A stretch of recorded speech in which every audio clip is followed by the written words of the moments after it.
Greetings. My name is Sandra Melstead. I am a student in the USG School of Health Sciences HSC 875 practicum course, and I'll give you an overview about my course I developed addressing health equity through community health needs assessment and action planning.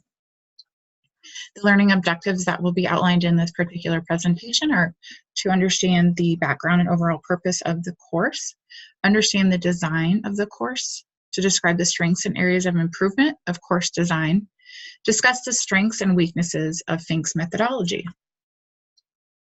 To help you understand the course, I want to give you a little bit of background about public health and health outcomes.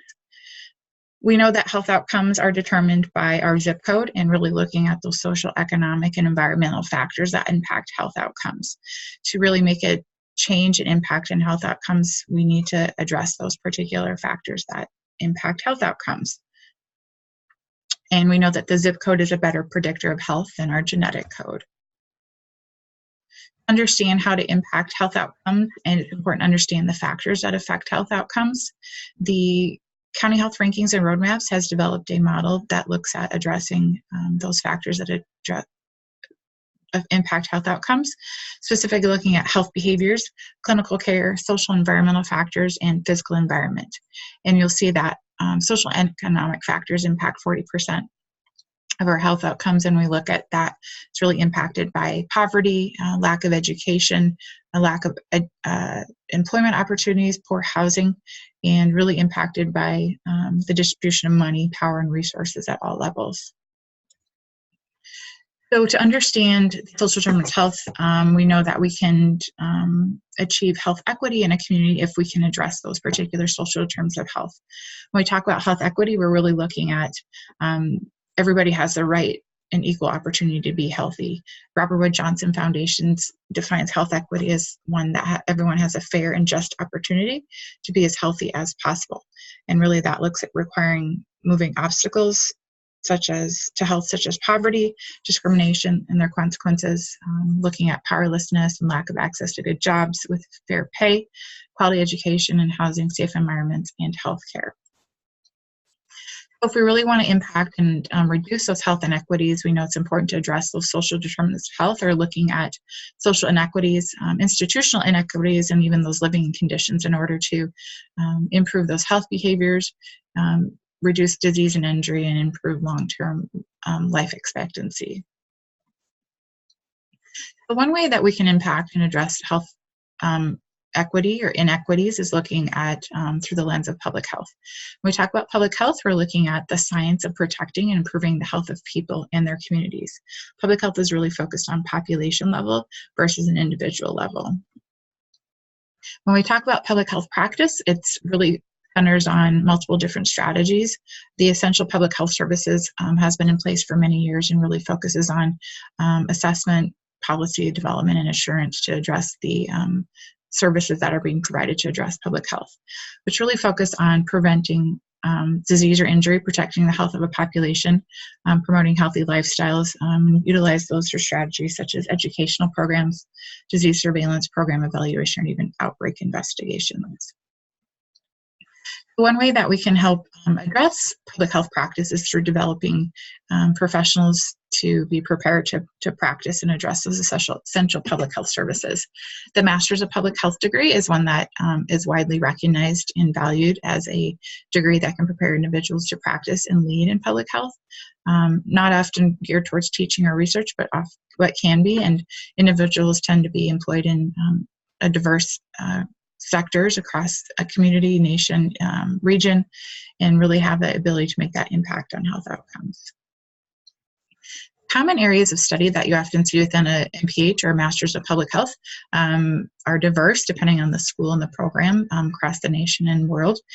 Community health is one that is specific to this particular course. Community health is really focused on the characteristics of a population or a community that has a shared geographic area.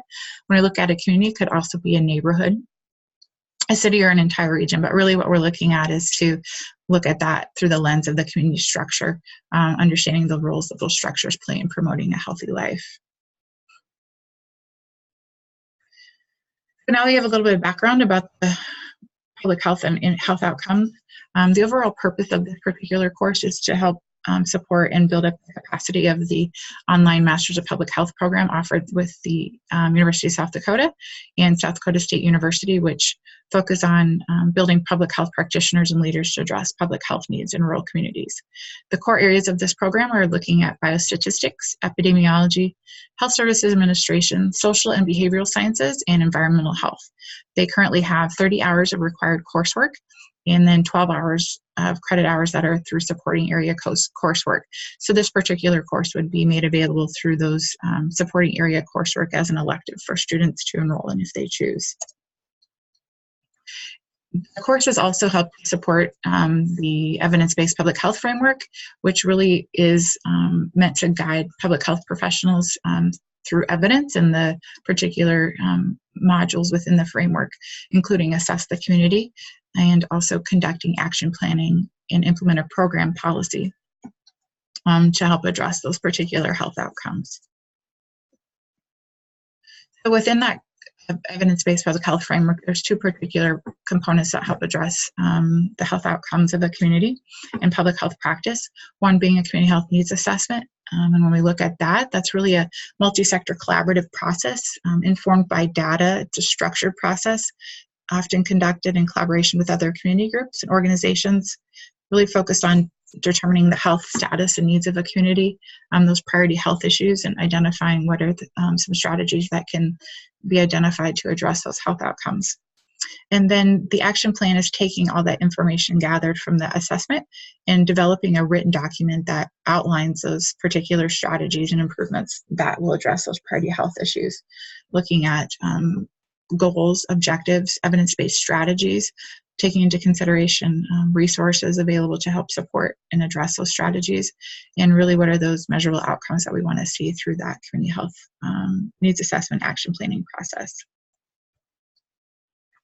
So the overall purpose of this course is looking to build on the evidence-based public health framework, also meets the MPH competencies by the Council on Education for Public Health, introduces students to concepts and methods that support understanding health status, needs, and assets of a community, and helps to identify strategies to improve health outcomes and address health equity. The course also covers social determinants of health, what they are, why addressing them is important, and then more importantly helps prepare students to participate in problem-based learning and gain that practical experience that's important for that particular process. Now you have some background on overall purpose of the course. The design of the course is really guided by Fink's model, taxonomy, which is an integrated course design.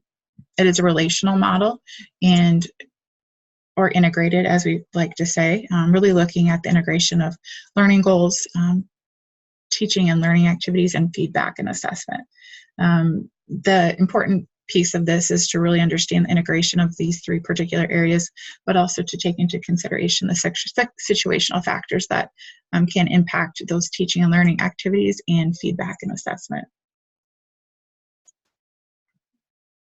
To help understand the course design, my dreaming exercise really helped understand what I'd like to see in students upon completion of this course and even long term. Public health is interdisciplinary and interprofessional, so it's important to prepare those students to function multiple types of settings through this particular course. And so dreams for this course is a multitude of things, but looking at things from building the capacity of students to facilitate a process on their own, understanding how to address health equity and the importance of that, and really seeing the value of multi-sector collaboration. The situational factors that were taken into consideration for this particular course really looked at Fink's 6 key areas, looking at the specific context of teaching and learning situation. So understanding it's an online course and the faculty to student ratio that may be available to support that particular process. Also looking at expectations from external groups such as university accrediting bodies, the South Dakota Board of Regents, as this is a new course. Also looking at the public health workforce needs and expectations. The nature of the subject is important to understand within the situational factors for this course. focused on teaching students to learn how to do something and be able to apply that to real life settings. Also understanding that various perspectives and outcomes can emerge from this particular process, and the focus on addressing health equity is also important.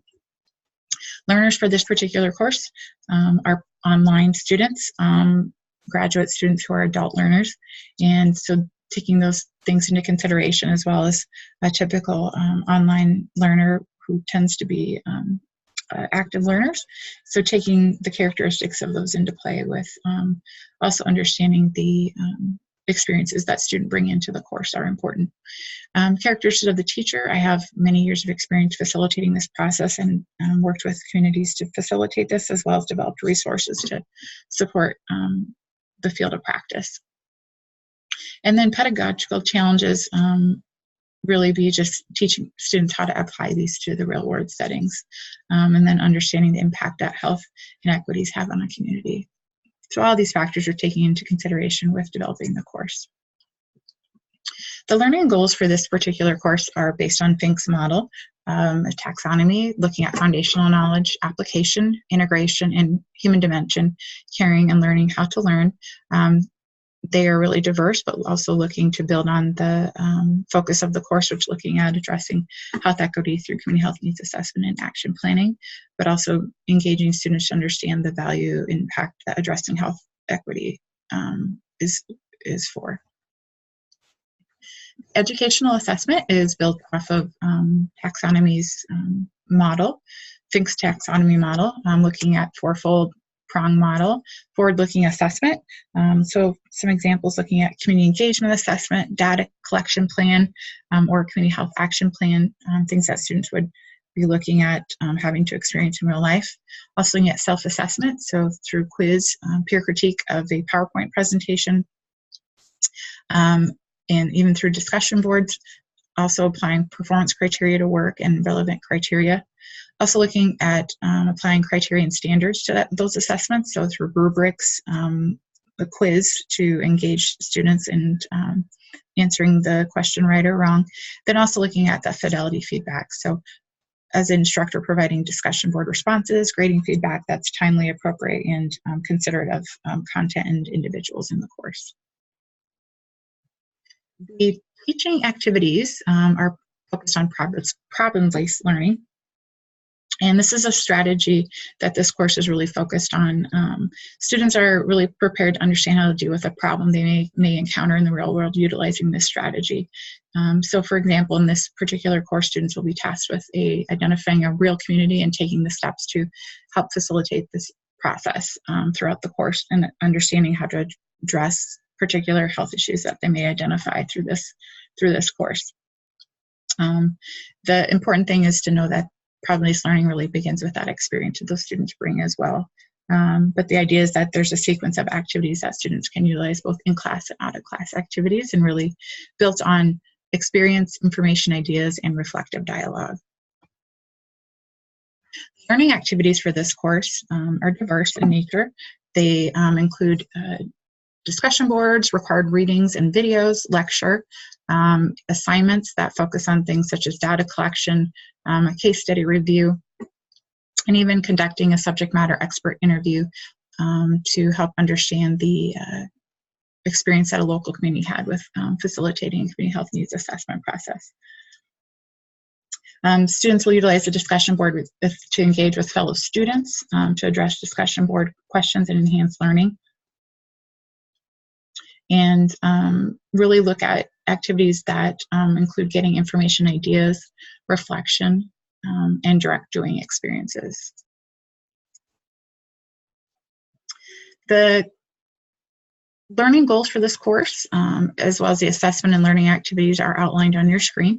You'll see how the integration of these three areas really align within the course, really help to support student learning and outcomes desired for the course. The course in general includes a thematic structure or chronological order. As I mentioned earlier, the community health needs assessment process tends to build on each step of the process. And so the obvious structure for this course is looking at a chronological model.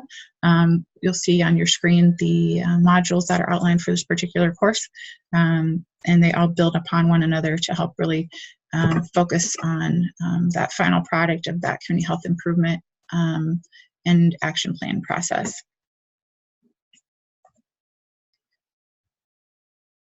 The sequencing for the course is developed through alignment of course modules, learning activities, and assessment for the fall 2009 semester, and they are outlined by week and also include due dates for assessments, also which module the particular week aligns with, as well as assigned readings and videos that may be required of students to participate in. The syllabus outlines major learning activities and assessments, including a PowerPoint presentation, subject matter expert reflection paper, and a community health needs assessment and action report. Really make sure to outline what is outlined in Fink's model, looking to outline requirements for the course, including general management and information, required readings and videos, course policies, course description, evaluation methods, course goals, as well as University of South Dakota requirements that are required for courses within their university, as well as grading procedures. The grading procedures or grading scheme that's included within the syllabus is built off of a 1,000-point structure that's based on recommendations provided to me by other University of South Dakota MPH staff. And so you'll see the grading schematic is really supports a diverse set of activities and assessments, with larger bulk of the points being towards a subject matter expertise reflection paper, PowerPoint presentation, as well as a community needs assessment action plan report. And then the grading scheme is based on a letter grades of a percentage of 90 to 100 and on down. The evaluation plan included in this particular course is diverse, looking at assessing foundational knowledge through discussion board posts and questions that are asked to students. Also having I have a question discussion forum for each module, so students can provide feedback after each module through a discussion board forum, or even emailing privately to outline what feedback they have. The University of South Dakota requires the IDEA course evaluation, so that's a required piece of that particular project. Then also looking to have a pre-post module survey questionnaire that, again, assesses each module from the students, looking at a Likert scale questions to assess Fink's model, looking at application, integration, human dimension, caring, and learning how to learn for each module, as well as some open-ended questions that assess strengths, weaknesses, and opportunities for students to provide input. Some of the strengths of the course design that I feel that are in there, it is very content rich. You'll see that there's a lot of information, and it's quite a comprehensive process in general. So there's a lot of information that can be garnered from this process. It is also has a problem-based learning structure, which based on research finds that students and even alumni, which when they complete school, have a greater likelihood of success and enhanced learning outcomes from doing problem-based learning. There's also diversity of learning activities, so hopefully can help engage students and keep their minds constant and fresh to really spark their brains and understand the concepts included in this course. The learning goals align with Fink's model well and really align with the focus of the course. And then the assessment of situational factors, I think, has a good grasp of what could be into play with the course design and implementation. Some areas that I think are there for improvement, learning goals, they are do align with Fink's model. However, I think there's some opportunity to revise those to have one learning goal per area of Fink's model, and to really streamline those with the description and focus of the course.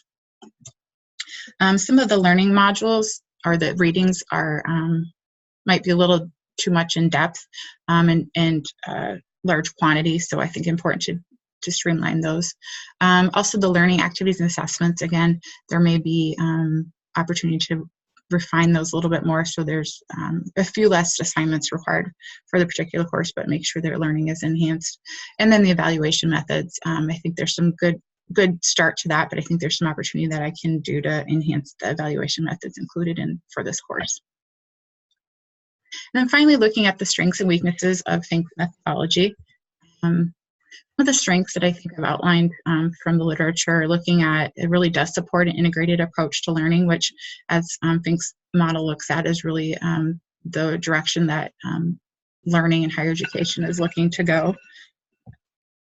Also, it's really focusing on assessment first, which helps to really understand and guide the direction of the course. As outlined in Think's book, it's at the forefront of institutional change, and so really helps to transform higher education and is shifting into that direction. It does align with the MPH competencies, as I discussed earlier, and it really shifts current teaching structure to one that implies teachers need to think about the impact of how they teach and assess. And so really looking at that long-term important approach for learning beyond just the course in the classroom. So how can you really prepare students to make that long-term impact into their field of study and to the communities that they live in? On the other side, the weaknesses of Think's taxonomy, it is built off of established learning taxonomy, such as Bloom's taxonomy. So perhaps isn't anything new, but does rearrange some of the order of particular elements of that. It is a new paradigm of learning, and so teaching that may be challenging for higher education to shift to, where some of them are commonly utilized to other certain types of structures or taxonomies to guide their course development. It is a challenging and new way of thinking. Also may not be appropriate for all types of learning environments. There are different types of taxonomies that may be better suited for certain environments, maybe more in the business and sector that may be appropriate. And it does align with higher education. So back to the type of learning environments, it is more in line with higher education. Thus, it may not be the most appropriate model for all types of course development and instruction. So overall, that is an overview of my course development. These are the references for my course, and I look forward to your feedback. Thank you for your time.